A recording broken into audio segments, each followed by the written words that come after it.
O nosso presidente Jair Bolsonaro deu uma declaração.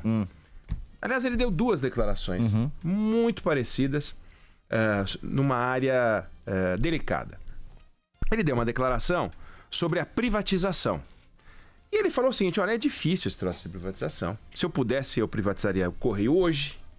Mas não dá, é complicado, tem um rito. O Supremo definiu que tem que passar pelo Congresso quando são as empresas mãe, né? As empresas filhotes ligadas ao CNPJ principal podem ser privatizadas. A Petrobras fez algumas privatizações, mas não pode privatizar a Petrobras, ou o Banco do Brasil, a Caixa Econômica Federal. A Caixa está falando em vender a Caixa Seguridade, mas aí é uma derivada da Caixa, não é a Caixa em si. E os Correios têm que passar pelo Congresso e tal, e tem os funcionários. Eu não sei nem se eu vou conseguir fazer até o final do meu mandato, ele disse. Eu disse que eram duas declarações, porque a outra ligada à variação do preço do combustível em função dessa confusão Estados Unidos-Irã. O presidente dos Estados Unidos, inclusive, vai falar hoje, daqui 1h, né? A 1h da tarde, horário de Brasília, ele fala, vamos ver o que ele vai dizer. Mas o fato é que o preço do barril de petróleo subiu. Ninguém sabe quanto, tem muita especulação nisso. Não há um motivo real daqueles mensuráveis, mas, obviamente, o dólar, o euro e tal, eles se fiam por percepções, né? Leituras, cenários. Não significa que precisa ser algo demonstrado. Mas o fato é que ele disse, olha, não vou aumentar, não vou tabelar. O que é uma outra boa notícia neste campo de empresas estatais. O presidente falou, não vou tabelar o barril de petróleo, não vou mexer com isso. E gostaria de ter privatizado, se fosse possível, privatizar os Correios hoje. Por que eu chamo a atenção para essas duas falas do presidente? Primeiro, porque o presidente e o seu principal ministro, Paulo Guedes, estão tomando um banho de realidade desde que eles entraram no governo, que é muito curioso. E um banho diferente. Porque o Paulo Guedes, por exemplo, ele achava que tinha 3 trilhões disponíveis para ele buscar. 1 trilhão na venda dos chamados ativos, imóveis, bens imóveis, terrenos, etc. 1 trilhão de privatizações e 1 trilhão de reforma da Previdência. O trilhão da reforma da Previdência não é 1 trilhão, mas é bastante bilhão, e ainda pode sair estados e municípios. Esse aí ele vai atingir, se não é 1 trilhão, mas fez. Agora, a reforma patrimonial e a venda das estatais é muito mais complicado, são muito mais complicadas do que parece. Então ele está tomando um choque de realidade, vendo assim, não basta eu querer, não basta eu achar a coisa certa, eu preciso conseguir fazer. E conseguir fazer é muito mais difícil do que apenas querer fazer, né? Todo mundo tem essa experiência na própria vida, coisas que quer fazer e coisas que consegue fazer. E vou começar pela dieta de segunda-feira, né? Das famosas, toda segunda-feira. Ou então o retorno à academia. É aquilo, eu quero fazer, eu preciso fazer, eu sei que esse é o certo. Agora, como eu consigo fazer? Eu tenho as condições para fazer. E o Paulo Guedes chegou a soltar uma lista em agosto com as 9 empresas que seriam privatizadas meio que já. E entre elas estavam os Correios. Sim. E aí vem o presidente da República e diz, olha, não sei se eu vou conseguir vender os Correios. Então, olha como o mundo é complicado. Então, o presidente, o ministro da Fazenda, toma um choque de realidade, porque ele falava num monte de coisa, falava inclusive em zerar o déficit público no primeiro ano. E tá vendo que é mais difícil. O choque de realidade do presidente Jair Bolsonaro é diferente, porque ele realmente está tomando contato com a realidade.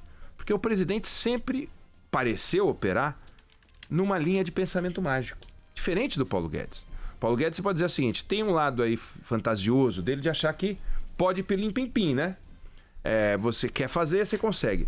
O Paulo Guedes, o Jair Bolsonaro, ele acreditava em umas coisas diferentes. Assim, por exemplo, o Felipe Bueno tem o caderno dele, uma agenda, não sei se está aí a agenda do Felipe Bueno, mas a agenda do Felipe Bueno tem na capa. É na capa ou na quarta? Na capa. Na capa tem a tabela periódica, né? Se a gente pegar a tabela periódica do Felipe Bueno, na 5ª coluna com a 5ª linha, tá lá o nióbio. 5ª linha com aqui, a 5ª coluna, nióbio, né? Nióbio. Então, quem não lembra, quem fez vestibular agora vai lembrar que a 18ª coluna, que são dos gases nobres, era Hércules nenhum arranca kryptonita de xerife ranheta. Isso aí não já tem mais um elemento tem aqui. Tem mais um ó. elemento aí que eu não conheço. 18. Quem é esse elemento? Quem é esse elemento? Se posiciona esse elemento. Mas era hélio, neônio, argônio, criptônio, xenônio e radônio. E daí, lembra da primeira? A primeira linha era hoje li na cama Robinson Crusoe em francês. Exato. Não era isso? Aí era... Hidrogênio, lítio, sódio, potássio, rubídio, césio e frâncio. Porque aqui está escrito em latim. E quando a gente vai para a quinta coluna, aí era viu Nobel passeando tarde com o Danúbio. Essa não tinha. Aqui, ó. Essa decoreba. Viu Nobel ontem passeando tarde com o Danúbio, que é vanádio, nióbio, tantário e dúbnio. Dúbnio. Dúbnio. Então tá lá o nióbio. E o presidente dizia que o nióbio ia tirar o Brasil da pobreza. Sim. Ia salvar a economia nacional, o nióbio.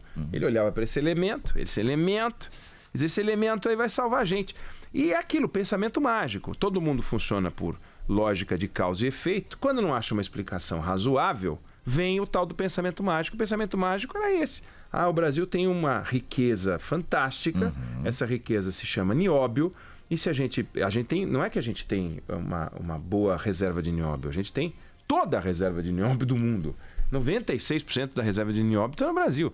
Se isso fosse o ouro que ele diz que a gente realmente seria um país do outro mundo, mas não é. E não vai tirar a gente da miséria, esquece, não tem nada a ver. Mas ele ficou com esse negócio.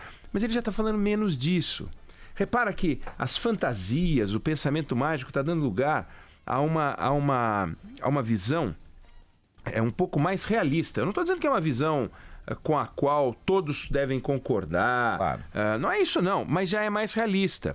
E esse choque de realidade deste ano está fazendo bem para ele. E está fazendo bem para o Brasil também. Porque imagina se ele não apanhasse umas e outras aqui na orelha, de achar que tudo que vai funcionar do jeito que ele quer. Se ele conseguisse, gênio. Mas não consegue. Aí ele é só perder e entrar no estado tal de desconforto, de desânimo. Né? Nós tivemos um presidente que entrou num desânimo tal, foi embora. O Jânio Quadros foi embora, pô. Ou então o camarada começa a fazer coisa, perde o interesse, não quer mais governar. Ele mostra nas declarações que ele começou a se preocupar mais, a falar mais dos itens que são mais importantes. Fala o que a gente quer ouvir? Algumas coisas que ele fala eu concordo, outras não. Ontem ele falou sobre a imprensa, é patético o que ele disse, não faz o menor sentido dizer que animais em extinção, que precisam ir para o IBAMA, okay, tudo bem, pode falar o que ele quiser. Ele tem liberdade de falar, vivemos numa democracia. Mas o interessante é que ele chamou a atenção para a coisa da privatização, que ele era contra. O presidente dizia, por exemplo, lembra, a China não está comprando no Brasil, está comprando o Brasil. Sim. Então eu não vou vender a Eletrobras, porque de repente vem a China e compra a Eletrobras. Ou seja, ele estava preocupado com a China. Hoje ele está enamorado da China. Ele adora a China. Ele falava como se o alinhamento automático com os Estados Unidos fosse uma solução para os nossos problemas. O que é bom para os Estados Unidos é bom para o Brasil. O filho dele, o Eduardo Bolsonaro, chegou a colocar boné do Trump, né? E aí agora? Agora eles esconderam esse boné do Trump, né? Porque vai que um iraniano vê esse boné do Trump na cabeça do Eduardo Bolsonaro e resolve usar de alvo, né? Então, o choque de realidade é isso. O mundo é complexo. O mundo tem quase 200 países. E você se relaciona com 120, 130, 140, 150 países.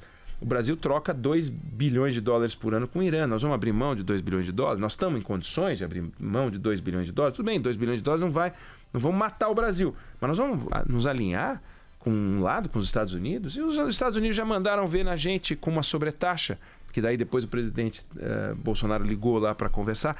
O fato é, nesse sentido, ele está mais pé no chão. E o Paulo Guedes está mais pé no chão também. Como o Paulo Guedes pensa direito desde sempre, e o presidente foi se adaptando a esse jeito de pensar do Paulo Guedes, e os dois estão com mais pé no chão, depois de um ano em que eles investiram para esse processo de adaptação, talvez 2020 seja um ano de menos ruído. Não que a gente vai ter menos ruído nas declarações dele, que são sempre muito controversas, mas pelo menos na gestão do Estado brasileiro. Nós temos que investir, e se ele não sabe se os Correios vão conseguir ser privatizados ou não, tem que dar um jeito de vender, porque pega como estava o Brasil tempos atrás. A gente tinha um Corpanzil gigante, com uma série de estatais. A Embraer era estatal, né? A Embraer era estatal. E a Embraer, ela estava quebrada. Ela dependia do Tesouro. Era igual aos Correios. A conta não fechava de jeito nenhum.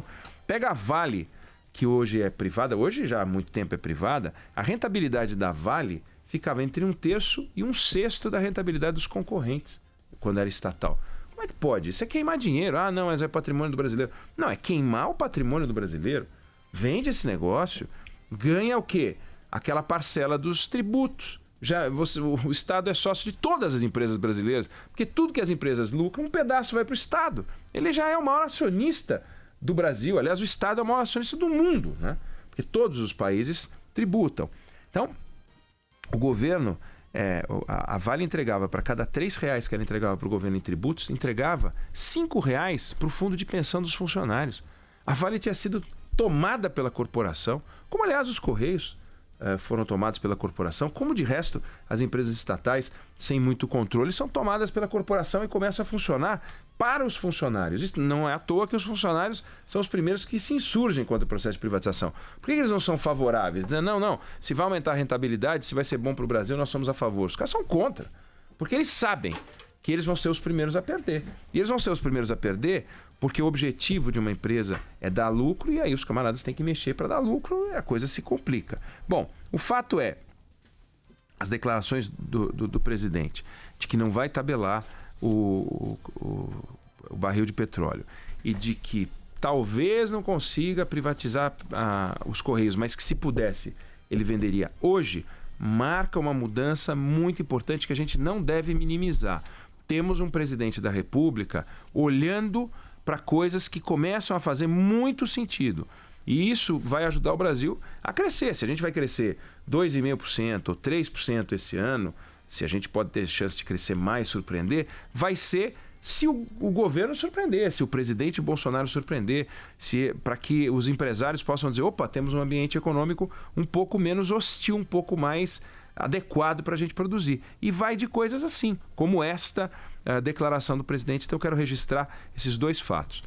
Se eu pudesse, privatizaria já e não vou tabelar combustível.